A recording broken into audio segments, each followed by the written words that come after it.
Amém. Dando continuidade ao nosso estudo de escatologia, nós finalizamos na semana passada falando sobre duas referências que nós vamos ler novamente de Apocalipse, que fazem referência à segunda vinda de Cristo. Então a segunda vinda de Cristo, ela não é uma história com E, porque história com E, ela é algo que foi criado pelo ser humano, pode até ter algum fundo emocional, algum fundo educativo, mas não realmente aconteceu ou vai acontecer. No caso da segunda vinda de Cristo, nós temos palavras que foram proferidas, nós já vimos no Antigo Testamento, vimos algumas no Novo Testamento, e nós vamos rever. A primeira delas é Apocalipse 1:7, que testifica que haverá um dia em que o Senhor Jesus ele voltará para buscar a sua igreja, buscar a sua noiva. Apocalipse capítulo 1, verso 7. Você encontrou? Eu peço que você abra em nome de Jesus. Eis que vem com as nuvens, e todo olho verá, até quantos os traspassaram, e todas as tribos da terra se lamentarão sobre ele. Certamente. Amém. Eis que vem com as nuvens. O Senhor ele não vai tocar a terra nessa segunda vinda dele. E todo mundo, toda a humanidade vai ver a pessoa de Cristo. A gente, de alguma maneira, conforme eu falei semana passada, a gente não sabe se o Senhor vai aparecer no celular, porque todo mundo hoje tem um celular, ou dois, ou três. Com o advento do celular, com mais de um chip, diminuiu um pouco, mas antes a pessoa tinha 1, 2, 3 celulares. Não sei se o Senhor ele vai aparecer pela televisão, se ele vai aparecer na internet, mas todo olho verá. Todo olho verá. E aqui diz que todas as tribos da terra, elas se lamentarão sobre ele. E aqui não está falando dos salvos, está falando daquelas pessoas que tiveram a oportunidade de se render ao Salvador e não o fizeram. Há pessoas em que, você sabe muito bem disso, em que nós falamos do amor de Deus, nós falamos da salvação em Cristo e a pessoa simplesmente ela não quer, e ela não aceita. Nós conseguimos continuar falando até que seja o tempo de deixar de falar. E há o tempo para todas as coisas. Há o tempo de plantar, há o tempo de colher, há o tempo de juntar, há o tempo de espalhar, há o tempo de falar e há o tempo de não falar. Há pessoas que, por mais que nós falemos, as pessoas elas têm algo no coração que elas não conseguem aceitar a Cristo, não conseguem aceitar o amor do Senhor. E a gente vê, eu vi uma vez uma situação de uma pessoa que ela no leito de morte, e ela falou assim: eu não quero esse Cristo, eu quero morrer com o meu câncer aqui, com a minha enfermidade, e eu não quero. E aí se fala para ela assim: não, mas Deus ele pode curar a sua vida, você pode falar alguma coisa do tempo futuro. Eu não quero. E aí a gente só pode contar que realmente o Espírito Santo faça a papel dele e convença esse homem ou essa mulher, mas se não fizer, entendeu? Então pessoas elas vão se lamentar na segunda volta de Cristo. A igreja, a gente vai falar isso mais para frente com mais detalhes, mas o Senhor ele vem buscar aqueles que se dele, aqueles que confessam ele como Senhor e Salvador, e não só confessam, mas que vivem uma vida cristã, vivem uma vida que, se não perfeita, porque nós não somos perfeitos, não acho que nós vamos ser perfeitos aqui, você vai continuar cometendo erros e falhas, coisas que são simples, coisas que são óbvias, você vai continuar, você saindo daqui da igreja, você vai cometer erros, e essa é a raiz do ser humano. Nós não temos perfeição aqui nessa terra. Pessoas que tiveram uma perfeição um pouco melhor, como Elias e como Enoque, eles foram levados pelo Senhor. Os outros ficaram na terra. Pessoas como João Batista, em que o Senhor diz que dos homens nascidos de mulher, e aí fala de Adão até João Batista, dos homens nascidos de mulher, nenhum foi como ele. E ele ficou na terra. E nos últimos momentos, João Batista, ele, mesmo tendo batizado Cristo, ele fala: será que esse é o Cristo? Ele teve dúvida. Então, não ache que você tem que ter perfeição para você viver a Cristo. Porque Deus, ele não vive com perfeitos, ele vive com doentes. O Senhor Jesus Cristo, quando ele veio aqui, e as pessoas olhavam para ele, falavam assim: por que você anda com os fariseus? Por que você anda com os pecadores? Por que você anda com as prostitutas? Por que você anda com as prostitutas? Ô rapaz, acabou de passar. Por que você faz isso? E Cristo olha e fala assim: eu não vim para os sãos, eu vim para os doentes. Ou seja, o Senhor ele espera que a gente cresça, Ele espera que a gente seja a cada dia renovado, mude, mas Ele sabe que nós somos pecadores. Essa semana, na quinta-feira, eu estou dando aula lá em Riacho Fundo, de terça e quinta. E na quinta-feira, o trânsito, quem já foi para Riacho Fundo 2 sabe que tem uns pedaços ali que a coisa complica. Tá? Então, depois que você, eu não sei como é que é na avenida, né? Depois você passa da entrada do posto policial, passou da entrada de Samambaia, você faz um retorninho e pega uma avenida de mais ou menos 1 quilômetro, 2 quilômetros, tá? Em que ela é lotada de gente, lotada de carro. E aí, o acostamento livre. E as pessoas pulam o acostamento.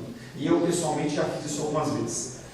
Quando foi nessa quinta-feira, eu, como tenho feito de sempre, de costume, quando fiz a curvinha já joguei no acostamento.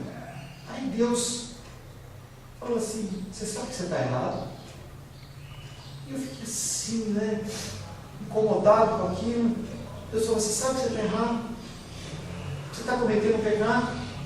E Deus foi falando no meu coração, naquele trânsito ali, e eu olhei para aquilo lá, olhei para o relógio, falei: são 7 horas, minha aula é 7h30, eu vou fazer um teste, Senhor. Quanto está custando esse pecado meu? E eu peguei e voltei para a faixa normal. Amados e amadas, eu levei 4 minutos, sendo que no acostamento eu levaria 1 minuto. E aí? O que isso mudou na minha vida? Nada. Então o Senhor ele espera que a gente realmente seja convencido do pecado de coisas simples. Primeiro você trata das simples e depois trata das mais preocupantes. E as pessoas, as tribos da terra que não creem no Senhor, elas não são convencidas do pecado, porque o Espírito Santo não está nelas. Elas são entregues e naquele dia elas vão lamentar. E o lamento é o quê? Eu deixei de fazer algo que eu deveria fazer. E eu tenho dito para vocês, o dia de amar é hoje. Se você tem que declarar o amor por alguém, você declare hoje.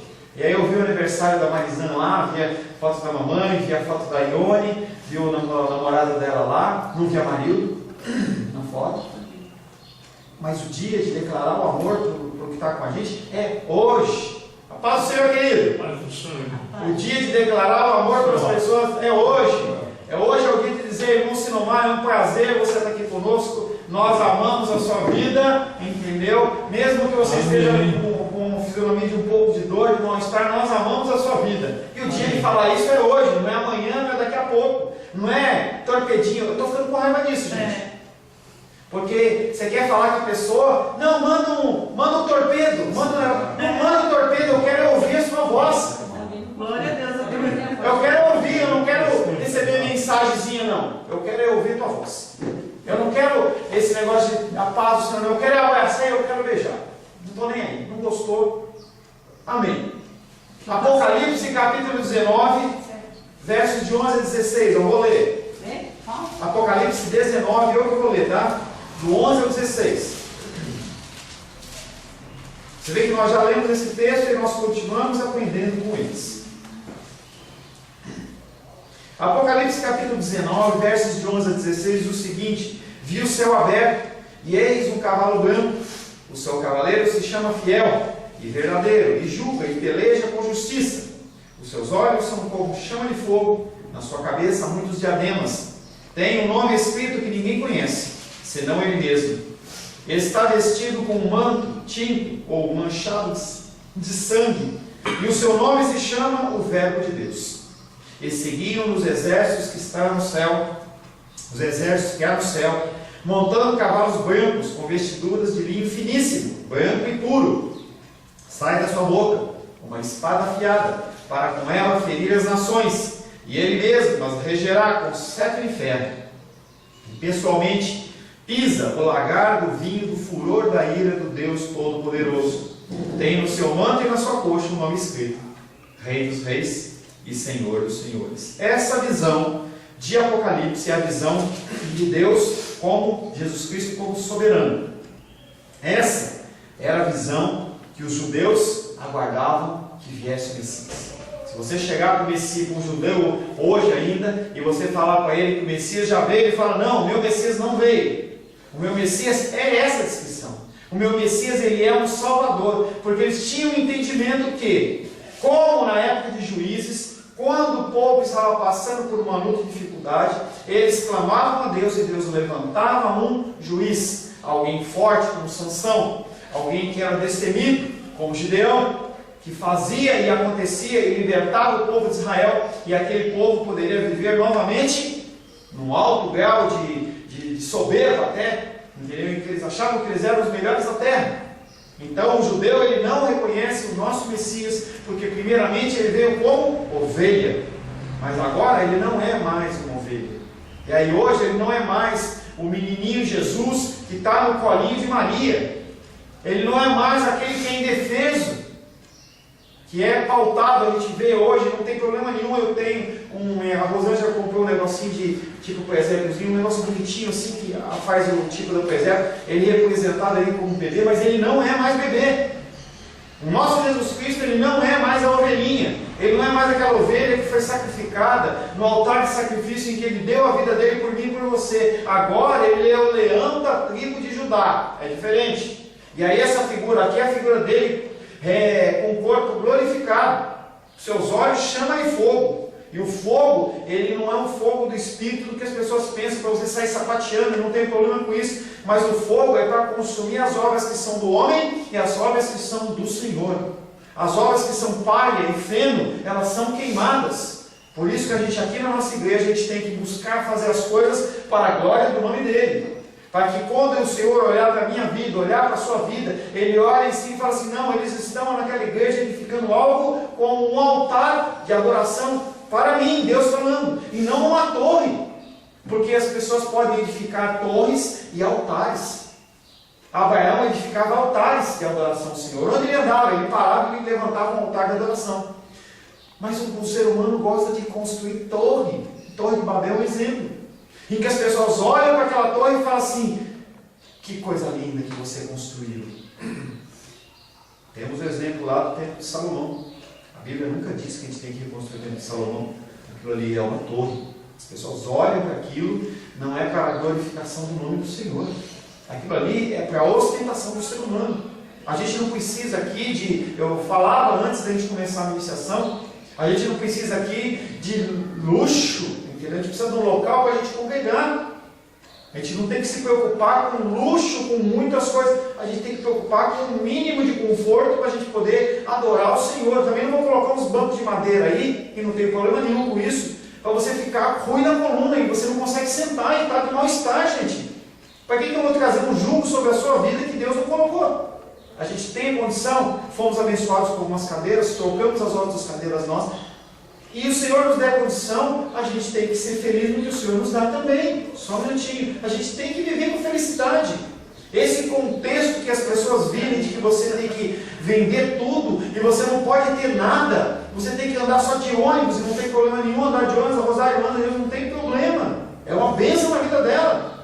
Mas se você tem condição de você andar com o teu carrinho, se você tem condição de ter uma coisinha melhor, não tem problema. E as pessoas, elas jogam jugo na vida das pessoas que não vêm de Deus. A gente tem que viver, a gente tem que ser feliz com a nossa vida em Cristo.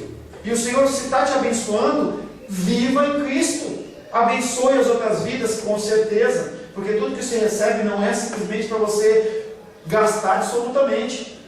Mas você tenha tempo de férias. Saia para jantar com a sua esposa, com o teu marido, com os teus filhos. Tenha momentos de alegria e de lazer. Não viva aprisionado. Eu não posso fazer nada. Tem uma entidade religiosa em que as pessoas, elas não podem ter nenhum chinelo, tem que andar descalço. Entendeu? A pessoa tem que andar com roupa miserável. E a pessoa tem que fazer um voto de pobreza. Tem um amigo meu que é pastor agora, mas na época ele era um frei franciscano, e ele disse que quando ele chegou lá no seminário, e era no internato, ele chegou com 3 caixas, com as roupas dele, com os livros e tudo mais. E o primeiro mandado que tinha do bispo lá, sei lá o que era, do frei lá, era que do primeiro para o segundo ano, no primeiro ano ele tinha que eliminar 2 caixas. Tem que eliminar, você não pode ter nada, você não pode ter uma alegria, você não pode ter uma roupa limpinha, não pode ter um sapato, não, porque isso aí te aprisiona, vai te aprisionar. Não, gente, Deus ele concedeu as coisas para a gente desfrutar, senão ele tinha pintado esse mundo de cinza. Você ia saber? Não ia saber, você só tinha visto cinza, e aí Deus pinta de vermelho, verde, azul, laranja. Se você for olhar, por exemplo, no computador, que o computador consegue reconhecer 36 milhões de cores. Se você pegar o vermelho, tons de vermelho. Se você pegar uma orquídea, você coloca um do lado da outra, tem tons diferentes. Deus, ele faz a diversidade. E você vai viver ali, amarrado, escravo, preso. Não, glorifique o Senhor com discernimento, com sabedoria, também não vai gastar absolutamente. Olhe para as pessoas que estão ao seu lado, tenha essa sensibilidade, porque o Senhor ele vai buscar as pessoas que têm essa sensibilidade, porque essa sensibilidade é do Espírito Santo. Você olhar para uma pessoa e você vê que ela está precisando de alguma coisa, e você abençoa ela com um valor. As pessoas acham que as poupanças delas, e não tem problema nenhum em você fazer uma poupança, não tem problema, não é pecado você ter uma poupança. Mas se o Senhor chegar para você e falar assim, olha, pega esse valor e dá para o fulano, você pega e dá, porque você fez os seus planos. Mas quando o Senhor deu o comando e você sabe que é Deus, não é o pastor, vai dar, não é isso. Deus ele falou com o teu coração, você abençoa vidas. As pessoas elas são abençoadas dessa maneira, e não tem problema nenhum. E aquele mesmo Deus, que eu gosto do irmão Pródigo, quando ele faz a oração dele, ele sempre fala, e é uma verdade, porque Deus é o Deus do ouro e da prata, ele não está nem aí com o seu dinheiro. Ele não está preocupado, mas ele usa a minha vida e a sua vida para abençoar os outros. É isso que ele faz. Fale, meu senhor. Já passou um momento, eu só ia fazer um comentário. Sobre... Não, já passou, pode ir. Quando o senhor mencionou, já que o senhor está aguardando, quando o senhor mencionou o templo de Salomão, houve uma campanha de quem tinha interesse e agora está se transformando aquele templo em um centro de visitação turística em São Paulo. Sim. Daqui a pouco vamos cobrar ingresso para entrar. Daqui a pouco? R$50 para entrar. Ah, é? R$50 para entrar. Tá? Esse foi o objetivo também. Tá? E você não pode entrar, não estou para falar de você, igreja. Vamos continuar. Mas bem pontuado. Então, a gente vê que há referências históricas de que Cristo vai voltar. Não é história, é história. Cristo ele vai voltar. Vai haver o tempo em que aquela ovelhinha que foi sacrificada no monte do Calvário, ela vai voltar como o leão de tribo de Judá. Vai voltar. O livro de Apocalipse, portanto, retrata a igreja de Jesus Cristo como salvo, seguro em Cristo. Entenda que o livro de Apocalipse ele é muito mais do que algo simbólico, mas ele é muito mais uma carta de exortação, uma carta de conforto para as igrejas da Ásia. E aí as pessoas olham para o livro de Apocalipse, ruas de ouro, pérolas e não sei o que, é tudo aquilo que tem um simbolismo muito claro, porque eles estavam em época de perseguição. Nem eu, nem você sabemos o que é uma perseguição religiosa. Não sabemos. As pessoas continuam sendo mortas pela sua fé. Continuam sendo mortas pela sua fé. Mortas de maneira brutal, simplesmente porque declaram que Cristo é o Senhor. Pais expulsam da sua casa filhos. Eu não consigo imaginar isso. Mães deserdam ou expulsam filhos de sua casa, filhas da sua casa, e jogam na rua, porque aquela pessoa falou: Jesus Cristo é o Senhor. E nós que somos pais, sabemos como é difícil você imaginar uma coisa como essa. E isso está acontecendo. Acontece no Oriente Médio, acontece na África, acontece na América Central, acontece na Europa, em centros que os muçulmanos dominam muito na Ásia. As pessoas são mortas, as pessoas perdem suas casas, igrejas são apedrejadas e incendiadas, e isso está acontecendo neste ano, neste momento. Pessoas, elas são mortas, pessoas, elas são até crucificadas, porque declaram que o Senhor Jesus Cristo, Ele é o Senhor. São pessoas que não vão lamentar, mas essas pessoas que estão fazendo isso, elas vão se lamentar, porque o sentimento da consciência e do juízo vai vir sobre esses corações. Quando eles olharem Cristo, eles vão falar: ih, era verdade. E aí, querido e queridas, hoje, quando você comete um erro judicial, aí irmão Sinomar, um advogado, irmão Sebastião, quando você comete um erro, você entra com uma petição, você entra com uma ação, você entra com um mandado de segurança e tem um monte de terminologia e você consegue amenizar. Mas quando o Senhor ele vier buscar a sua igreja, não vai ter tempo. Porque a palavra de Deus diz que, como o relâmpago corta do Oriente até o Ocidente, será a vinda do Filho do Homem. Ele virá, e onde estão dois, um é levado. E aí não tem tempo. Dois estão dormindo na cama, quando você vira para o lado, será que a minha esposa foi fazer o café mais cedo? E aí você não vai encontrar a sua esposa. Será que o meu filho levantou mais cedo e foi para a escola? Não, ele não foi para a escola, ele foi levado. Nesse momento vai ser um momento de muita dor e muita tristeza. Algo semelhante ao tempo de Êxodo, quando os primogênitos foram mortos. Porque as pessoas repentinamente perceberam que não tinham mais a companhia dos seus queridos. O livro de Apocalipse, portanto, retrata a igreja de Jesus Cristo como salva e segura em Cristo e destinada para uma glória futura. Embora ainda esteja sujeito a sofrimento, nós estamos sujeitos a sofrimento. Em especial porque o nosso corpo é um corpo corruptível e nós continuamos sendo pecadores. Embora ainda sujeito a sofrimento e perseguição, enquanto o noivo não chega. Pelo fato de atenção do que nós somos salvos, mas não estamos salvos ainda. Estamos com Cristo, junto com o ladrão lá, o cartão na cruz, porque Cristo olha e fala assim: hoje ainda estarás comigo no paraíso. Nós estamos com Ele, mas não estamos ainda. Então, aquele vai, é só a promessa. Vai e volta. Estamos com a promessa. E a gente tem que se firmar. Lembra que Abraão ele foi justificado pela fé dele? Pela fé, Abraão foi justificado. Crendo que, inclusive, Deus podia ter ressuscitado o seu filho na hora do Monte Moriá, lá poderia sacrificar.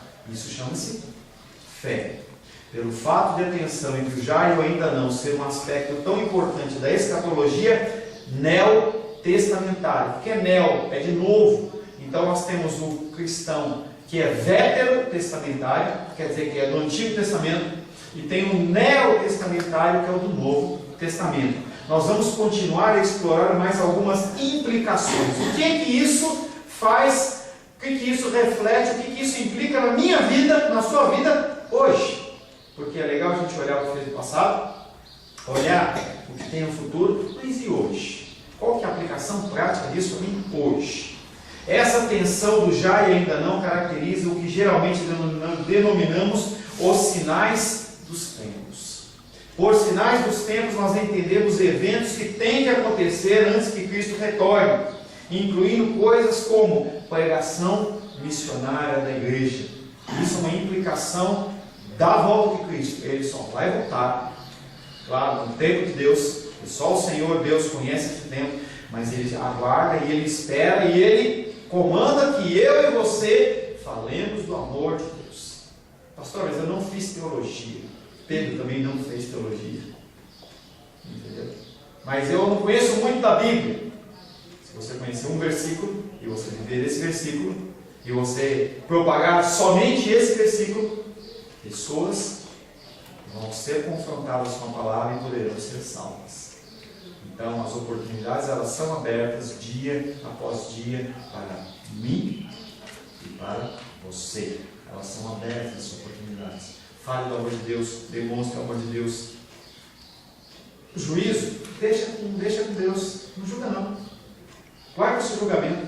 Às vezes você tem que exortar, sim. Mas se você tiver que escolher entre julgar uma pessoa e amar a pessoa, ame ela.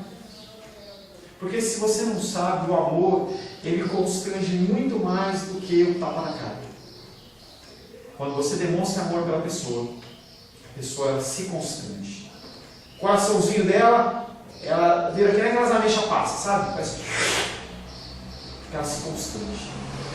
Estava ministrando uma pessoa há uns 15 dias atrás e a pessoa tinha cometido um erro muito sério, entendeu? Até no contexto social. E eu falei assim, eu vou rasgar o verbo dessa pessoa. Fiz os meus planos, né? E aí, quando a pessoa veio, o Senhor encheu meu coração de amor. Eu abracei ele. Sabe quando você abraça a pessoa está constrangida? Ela tem meio que sair assim. E eu abracei, segurei. Eu sou grandão, né? Eu abraço, entendeu? Eu abraço de urso assim. Abracei, segurei. A pessoa foi indo, ela foi se quebrantando. Sentamos, conversamos, falamos sobre o pecado. Tem que falar sobre o pecado, porque isso é um ato de amor. O podar é um ato de amor. Falamos sobre o pecado. Falamos sobre aquilo. Falamos que dava para a gente corrigir aquilo. Quando acabou, ele olhou para mim assim, pastor, eu preferia que você tivesse chegado para mim e me acabado, me xingado, me julgado, me colocado no chão. Porque quando o Senhor falou com amor, eu fiquei totalmente sem ação. Jesus Cristo, ele age com amor.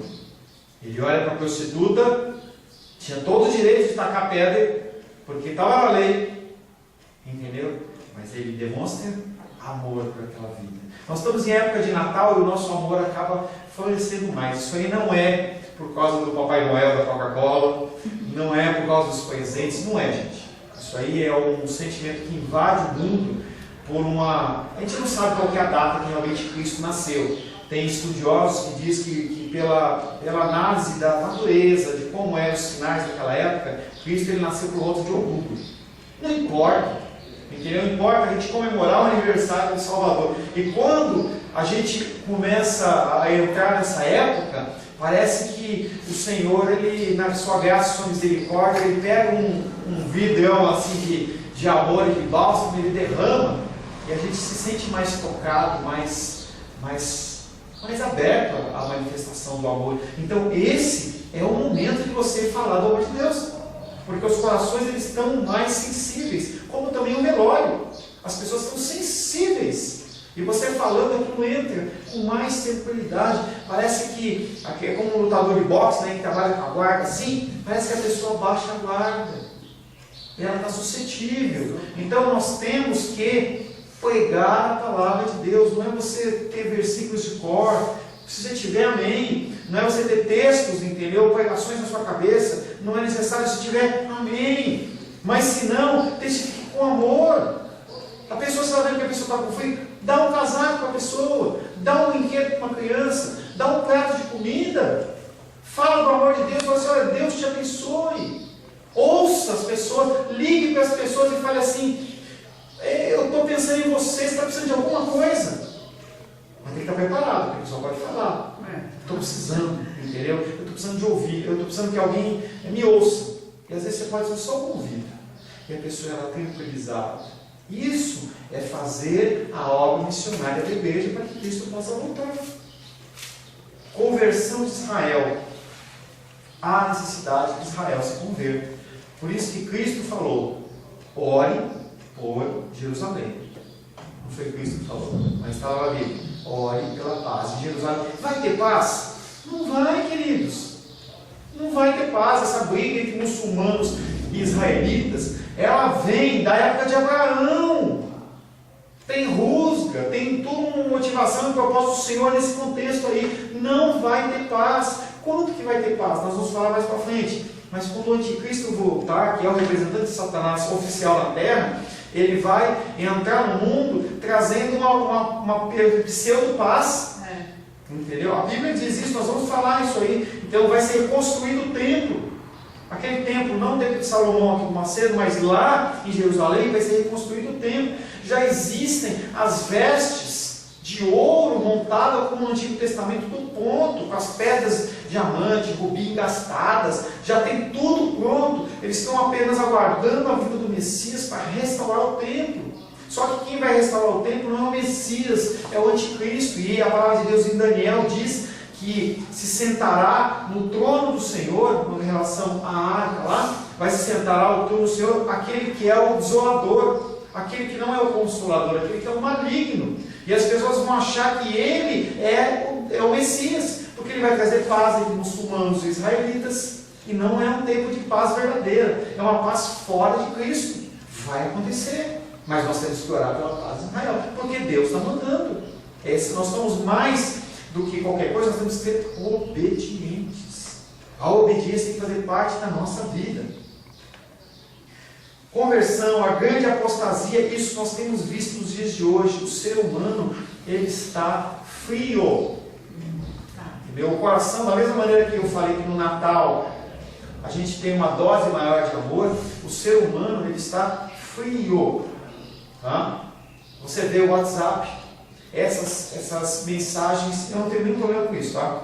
Não tem problema, é mais um canal, eu uso para evangelizar, para mandar versículos, eu preciso entrar em contato com alguém, entendeu? Não tem problema, não se aliene, não coloque nem cavalo, coloque um negócio, Deus não chamou para você fazer isso, tá? Você colocar assim, ó, aquele cavalo, eu só ando aqui, não é isso, mas saiba usar as coisas. Tem pessoas que são viciadas, a gente tem que ficar andando e tal, mas o que acontece? Eu quero falar com Ione, em vez de eu ligar para ela ou ir na casa dela, porque ninguém morria na época do irmão Cláudio, não tinha celular. Morria, irmão Cláudio? Não, você ia na casa da pessoa e cumprimentava ela, não é? Não é, irmão, sério. Você ia lá, entendeu? Tocava a campainha, se tivesse um pai que bate a palma, entendeu? A pessoa saía, você cumprimentava, abraçava, e era um tempo de comunhão. Hoje, você quer falar um parabéns para a pessoa? Manda uma mensagem, manda no Facebook. A Marizã fez aniversário, mandei pelo Facebook, mandei um torpedo, mas eu queria falar com ela, liguei para ela, não consegui falar, ela me retornou, desejei, é diferente. E essas coisas elas vão afastando o ser humano, afastando o ser humano. Tem gente que está acompanhando esse estudo nosso pela internet, não tem problema nenhum, o objetivo é esse, mas é diferente de estar aqui, é diferente de estar em comunhão. E as pessoas cada vez mais vão começar a ficar em casa, vendo os cultos, assistindo os cultos em casa para não ter comunhão com o irmão. Então você assiste ao teu culto, entendeu? De pijamão. É mais cômodo. É mais cômodo, entendeu? Mas você não tem comunhão. E se você não tem comunhão, você não se afia um com o outro. Como é que eu vou me afiar com a irmã Maria dos Reis, que falou que tem o meu coração é melhor, e eu acho que ela é uma pessoa que tem um domínio próprio, e aí como é que a gente vai se afiar? Não se afia. Então eu viro o Senhor na minha casa, entendeu? E você vai se afastando, apostasia, vai esfriando, vai esfriando, vai esfriando, vai esfriando, você não tem mais contato. Outro dia eu estava brincando com a Carol, eu brincava com ela e falava assim: ei Carol, o que será que Deus vai fazer na nossa vida, né? Será que a gente vai ter uma igreja de 5 mil membros? Brincando com ela, não tenho nenhum desejo disso. 5 mil membros. Ela falou assim: pastor, eu não queria não. Porque é tão gostoso, entendeu? A gente estar junto, a gente poder se falar, entendeu? Eu quero falar com o senhor, eu pego o telefone e ligo, o senhor está sempre disponível para falar comigo, entendeu? O senhor me atende, e esse negócio de igreja é muito grande, não tem tempo, tem que agendar, e tem que fazer uma série de coisas, e eu não queria não. Eu não tenho problema, eu gosto desse contato. E aí você vai imaginando, as pessoas vão cada vez mais se afastando. Se afastando. Tempo de apostasia é um sinal do fim dos tempos, é um sinal da vida de Cristo. É um sinal da apostasia. Grande tribulação, revelação do anticristo. Vai ter um momento em que esse anticristo ele vai ser revelado. Na verdade, há anticristos e sempre houve. Todo aquele que não confessa Cristo como Senhor e Salvador, ele é contra Cristo, ele é anticristo. Porque Deus fala assim: se você é comigo, você junta, senão você espalha. Ou você é com Cristo ou você não é com Cristo. Não tem meio termo, não tem café com leite. Você não pode escolher estar cocheando entre dois senhores. Lembra de Elias, os profetas? Você quer servir a Baal? Serve a Baal. Você quer servir a Deus? Serve a Deus. Mas não dá para servir os dois. Não dá para servir a Deus e as riquezas. Não dá. Então você tem que escolher em que lugar que você vai jogar e ali você viver. Podemos notar que esses sinais tomam parte da tensão, do já ainda não. Você fica naquela expectativa. Será que já é já? Ou ainda não? Será que é agora ou é daqui a pouco? Uma vez que apontam tanto para o que já aconteceu como o que está por vir. Todos os sinais dos tempos apontam para a primeira vinda de Cristo no passado, mas também apontam no futuro para a segunda vinda de Cristo. Além disso, esses sinais não devem ser considerados como acontecendo exclusivamente no tempo final. E as pessoas, tem um grupo de pessoas que pensam assim: for Cristo voltar, acontece tudo uma vez. Entendeu? Então você vai estar vivendo tranquilamente. Aí você começa a ver, espera um pouquinho, a palavra de Deus que tem guerra e tem rumores de guerra. Aí começa a explodir guerra, começa a ter um monte de terremoto, começa a acontecer um monte de coisa, começa as pessoas perseguirem, começa a postar. Aí você fala assim, não, como está acontecendo tudo isso de uma vez, Cristo vai voltar. Que era o que acontecia na igreja primitiva. Logo que Cristo ressuscitou, eles achavam que Cristo ia voltar no próximo mês, no próximo ano. Aí eles começaram a vender as coisas. Então, se eu tinha 2 casas, para que eu tenho 2 casas? Eu vou vender minha casa, entrego nos pés dos apóstolos, eles dividem. Tinha uns que eram folgados, porque sempre tem os folgados. Já tinham e tem ainda. O cara sentou na cadeira. Bom, Cristo está voltando. Os irmãos, a Ione tem uma casa que ela vendeu, dá para eu comer mais um mês. E aí o apóstolo Paulo fala, se você não trabalhou, não come. O apóstolo Paulo era duro. O apóstolo Paulo era duro. Então você tem que viver, entendeu? Como se Cristo fosse voltar agora. Por isso que eu falei que a hora de demonstrar amor é agora. A hora de viver é agora. De ser feliz em Cristo é agora. Não é daqui a pouco, não é amanhã, não é daqui a um mês. É agora.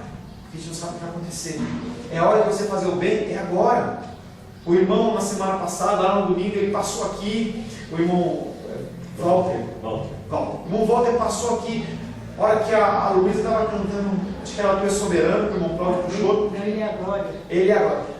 Ele é agora. Aquele homem parou bem naquela coluna ali. Parou, congelou. Pá. Eu estava ali. Congelou. Pá.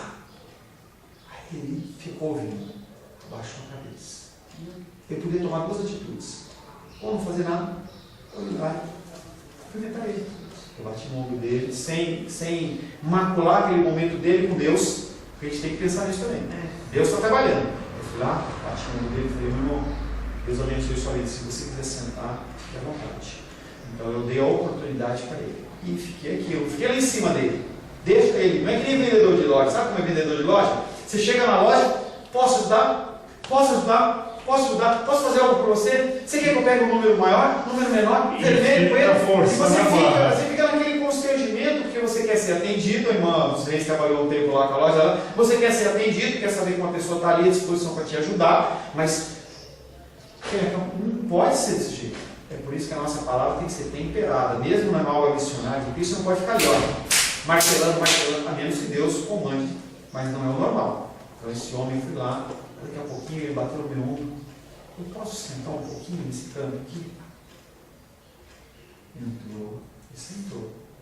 É agora, a gente não sabe o que Deus faz e como faz. Qual que é o momento? A gente tem que viver como o agora. A nossa atenção é ainda não, mas pode ser já. E não ao contrário. Pode ser já? Ainda não. Pode ser já. Então você tem que viver como se não houvesse amanhã. Como é que é? Tem até uma música do Legião Urbana lá, que canta assim. É preciso amar as pessoas como se não houvesse amanhã. É isso. Viver como se não houvesse amanhã. Então se tiver que fazer, faça hoje. Além disso, esses sinais não devem ser considerados como acontecendo exclusivamente no tempo final. Bateu o gongo, 45 minutos do segundo tempo. Não, ele vem acontecendo. Imediatamente antes da volta de Cristo, mas devem ser vistos como ocorrendo ao longo de toda a era, que é o que nós temos estudado. Nós começamos com o Antigo Testamento, estamos no Novo Testamento, e a gente vai continuar avançando. A pregação do Evangelho é tanto uma marca distintiva da era na qual nós vivemos agora, como um sinal apontando para o futuro da segunda volta de Cristo. A pregação missionária, que nós já falamos, é um sinal que nos lembra a vitória de Cristo, porque não tem como você pregar ou falar do amor de Cristo se você é perdedor, se você não tem Cristo no coração. Porque a palavra de Deus diz que ninguém diz Senhor, Senhor, se não for pelo Espírito Santo de Deus. Você não consegue. Você pode até tentar, mas você não consegue. O sentido verdadeiro de você falar do amor de Cristo, se não for através do Espírito no teu coração, você não consegue. Mateus 24, 14.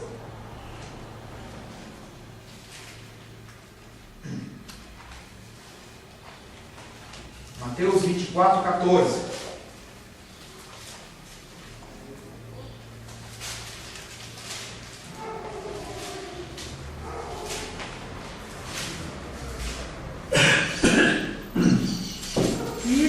será pregado este evangelho do reino por todo o mundo, para testemunho a todas as nações. Então virá o fim.